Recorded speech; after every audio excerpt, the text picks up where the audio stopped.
આજે જે મોતના સોદાગર તરીકે આજે ભારદારી વાહનો રોજના અહીંયાથી જઈ રહ્યા છે, આજે જે ઇસ્યુ થયો આપણે જોઈ શકીએ છીએ. આગળ એક બાઇકવાળાને અથાડીને આવ્યો, પોલીસની ગાડી જે હતી જીપ હતી, પોલીસની જીપને અથાડી. એટલે અત્યારે પોલીસ પણ સુરક્ષિત નથી. ભારદારી વાહનનો સમય અલગ આપવામાં આવેલો છે. આજે આ પ્રકારે અહીંયાથી અત્યારે 11:30નો સમય છે. આ જગ્યાએ અત્યારે ભારદારી વાહનો કેમ અહીંયાથી જઈ રહ્યા છે? અને આપણે જોઈ શકીએ છીએ કે ટ્રાફિક પોલીસ અલગ અલગ પોઈન્ટો અલગ અલગ જગ્યાએ ઊભા રહે છે. મન ફાવે એમ પબ્લિક જોડે જે છે એ આપણે દંડ વસૂલી રહ્યા છે, પણ આવા વાહનો એમને નહીં જતા દેખાતા નથી.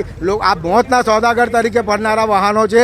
આજે આપણે જોઈએ અટલાદા બ્રિજ ઉપર જ્યારે એક એક્સિડન્ટ થયેલો ત્યારે એક મૃત્યુ થયેલું. એવા તો ઘણા કેસીસ છે કે આ ભારદારી વાહનો ના કારણે મૃત્યુ લોકો પામે છે, પણ એ લોકો ઉપર કોઈ લગામ નથી અને મન ફાવે એમ એ લોકો મોતના સોદાગર તરીકે ફરતા હોય છે.